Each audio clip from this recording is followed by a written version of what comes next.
This wasn't a glow-up move. This wasn't reinvention. This wasn't freedom. This was a quiet exit triggered by money, silence, and doors closing at the same time. Meghan Markle didn't just wake up one morning and decide Montecito wasn't her vibe anymore. This wasn't spontaneous. This wasn't aesthetic. Something cracked, and once it cracked, it kept spreading. On the surface, everything looked flawless. The mansion, the zip code, the privacy, the illusion of having arrived. Montecito is where people go when they think they've won. And for a moment, it worked. Then it didn't. Not loudly, not dramatically, it went cold. People didn't confront, they withdrew. Fewer invitations, fewer casual drop-ins, conversations that ended a little too fast, smiles that didn't linger. In Montecito, distance is a message, and the message was clear. Meghan Markle and Prince Harry may leave Montecito and move to Florida.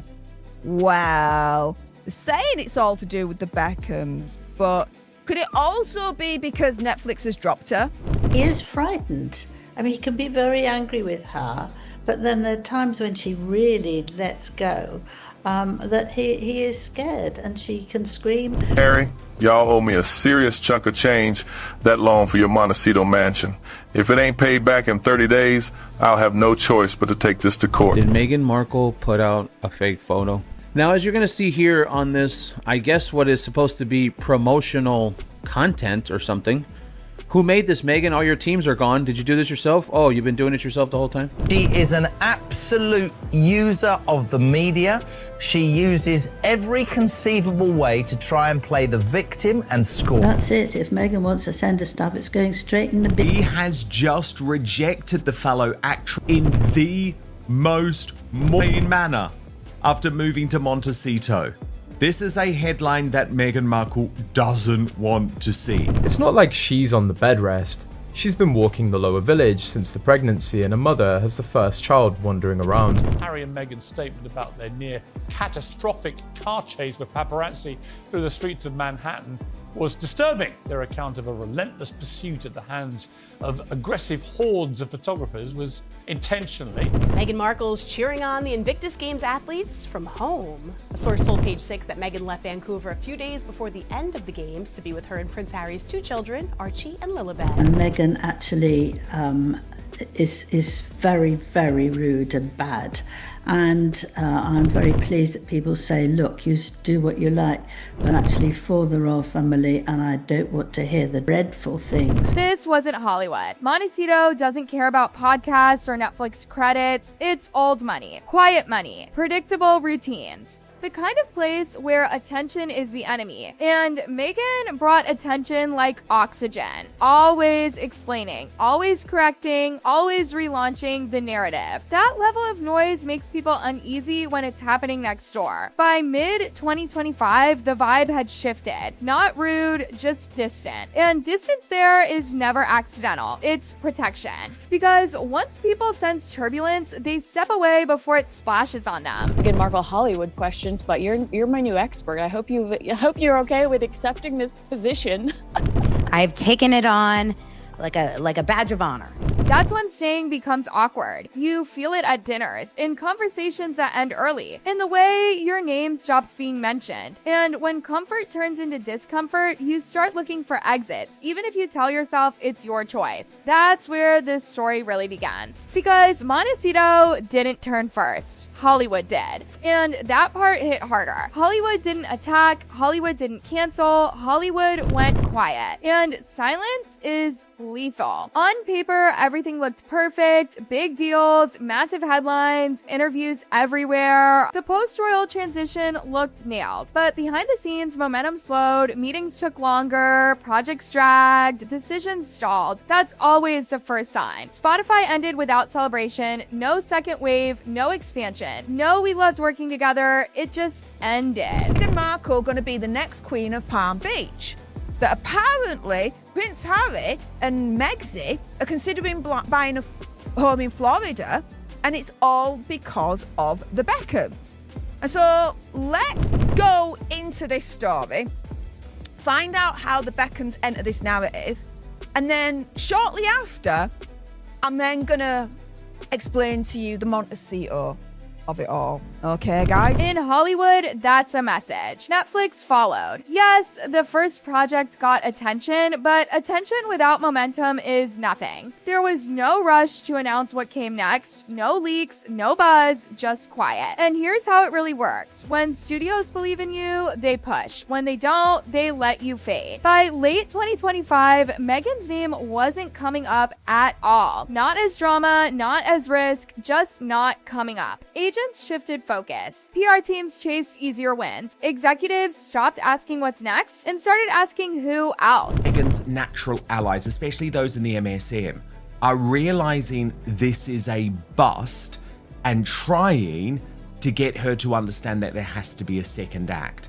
So look at this from the Los Angeles Times, the liberal left-wing Los Angeles Times. That's when the window starts closing, not because you failed publicly, but because nobody's waiting anymore. And when Hollywood stops waiting, everyone notices, including the people back in Montecito who were already uneasy. Now, two things were happening at once: the industry cooling and home turning uncomfortable. That's when the slide accelerates. And the next rejection didn't come from studios, it came from other celebrities. Celebrities don't ghost for no reason. By late 2025, something looked off. No group photos, no casual pop-ups, no famous friends casually backing her online, nothing. In that world, distancing is subtle but unmistakable. Text answered later, plans that never happen. People suddenly busy forever. Then there was the moment everyone whispered about, the one that made it impossible to ignore: Jennifer Aniston. According to insider chatter, Meghan tried a friendly connection, neighbor-style gestures, gifts, polite outreach. Nothing aggressive, silence, no response, no acknowledgement, and that silence spoke louder than any headline. Because when someone like that doesn't engage, it's a boundary without explanation. Don't bring me into this. After that, the pattern spread. No invitations, no collaborations, no casual dinners, and here's the truth. This wasn't hatred. It was avoidance. Celebrities protect peace, image, and deals. If proximity brings questions, headlines, or drama, they step back quietly and permanently. Famous friends aren't just friends, they're insulation, they soften stories, they normalize narratives. When that insulation disappears, pressure builds fast. And then the conversation shifted from image to money. This is where it stopped being awkward and started being serious. By the second half of 2025, whispers weren't about vibes anymore. They were about numbers. The lifestyle didn't match the income. That Montecito house looked stunning on camera, but it's expensive to keep breathing. Security alone burns cash. Then staff, lawyers, PR, upkeep, travel. The meter never stops. One name kept surfacing behind the scenes: Tyler Perry. Early on, he was a safety net. Security, space, stability. Having someone that powerful buys time. But timelines change when projects don't land. When money slows, generosity comes with end dates. Suddenly, help gets reviewed. Suddenly, math matters more than loyalty. And once that happens, Montecito stops making sense. You don't stay in the most expensive, high-maintenance setup when the safety net feels thinner. You cut exposure, financially and publicly. That's when moving stops being preference and becomes survival. And once money becomes the issue, every other problem accelerates. By 2025, the brand had one job left: pay the bills. And it wasn't doing that anymore. Arch-sounding missions don't fund luxury living, awareness doesn't pay security teams, buzz doesn't cover legal bills, expenses stayed high while income slowed, no fresh blockbuster deals, no announcements resetting momentum. Delays became deadly. When a brand stops growing, it starts shrinking, even if it still looks shiny. That's when Montecito stopped feeling like a win and started feeling like a burden. Too expensive, too visible, too hard to justify. The brand could still talk, it just couldn't carry the lifestyle anymore. And when that becomes clear, the next move isn't ambition, it's damage control. And that's exactly where Florida enters the story. Florida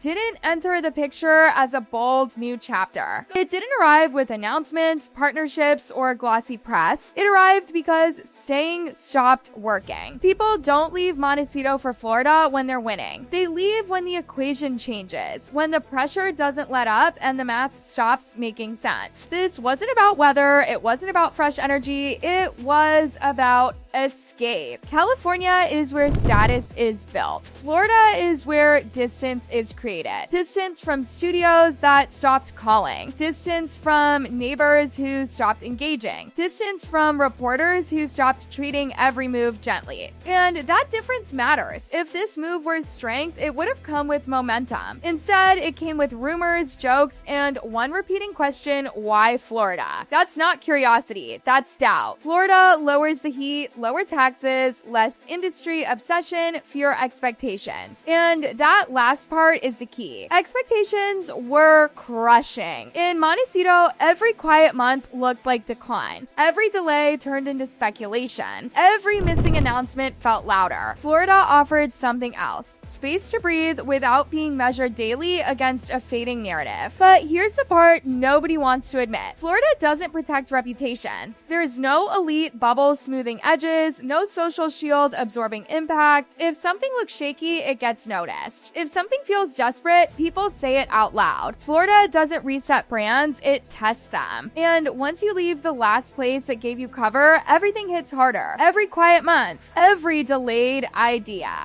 every promise that doesn't land. There isn't another soft landing after this, and the whispers followed her there. Montecito insiders had been murmuring for years, the sense that she never really integrated. No community involvement, no local support, no effort to mesh. That matters in places built on quiet cohesion. When a community feels used instead of joined, it closes ranks. And once that happens, the warmth never comes back. By the time Florida entered the conversation, the social exile was already complete. This wasn't about mean girls or jealousy, it was about fatigue. People were tired of being orbit adjacent to constant explanation, tired of being potential collateral. Silence had replaced politeness, and silence is ruthless. That's when the story stops being emotional and starts being obvious. A brand has one real job: fund the life it advertises. And by late 2025, the numbers weren't lining up. Charity language doesn't pay luxury bills, visibility doesn't cover security. Concepts don't keep staff on payroll. The problem wasn't zero money, it was the mismatch. High fixed costs, slowing income, no fresh contracts resetting the clock. Projects stalled, ideas stayed ideas. And when your lifestyle depends on the next deal always arriving on time, delays become fatal. Every month without momentum narrows your options. That's when you stop asking, what do I want next? And start asking, what can I cut without everything collapsing? Florida looked cheaper, quieter, less demanding, but cheaper doesn't mean safe. It means fewer buffers. In Montecito, there was still a cushion of assumption, an unspoken belief that something big was coming. Florida doesn't grant that. There's no automatic patience, no benefit of the doubt. Results matter immediately. And that's what makes this move risky. Because now there's nothing left to hide behind. No palace mystique, no Hollywood push, no powerful friends stepping in to smooth timelines, just outcomes. Either something works or the silence grows. This is where the illusion breaks. For years, there was always a backup plan. Another platform, another circle, another pivot. If one door closed, another cracked open. That safety net is gone. Florida isn't a pause, it isn't a reset, it's the final test. Because now the narrative can't float on anticipation. It has to land in reality. If the next project doesn't deliver, it won't explode into scandal. It won't trigger outrage. It will settle into something worse: indifference. Studios won't circle back. Celebrities won't be careful with their distance. The press won't soften language. The phone won't ring. That's how decline actually happens, not with drama, but with quiet acceptance. This moment matters more than any interview or appearance because it's silent. There's no noise to hide behind, no momentum to borrow. This is forward motion without a net. And at this stage, silence doesn't mean waiting. It means the world has already moved on. That's the truth underneath the move. Not reinvention, not bravery, reality. The kind that forces decisions. The kind that strips away excuses. The kind that asks one final question and doesn't wait long for the answer. Because from here on out, it's simple. Either something works or the silence finishes the story.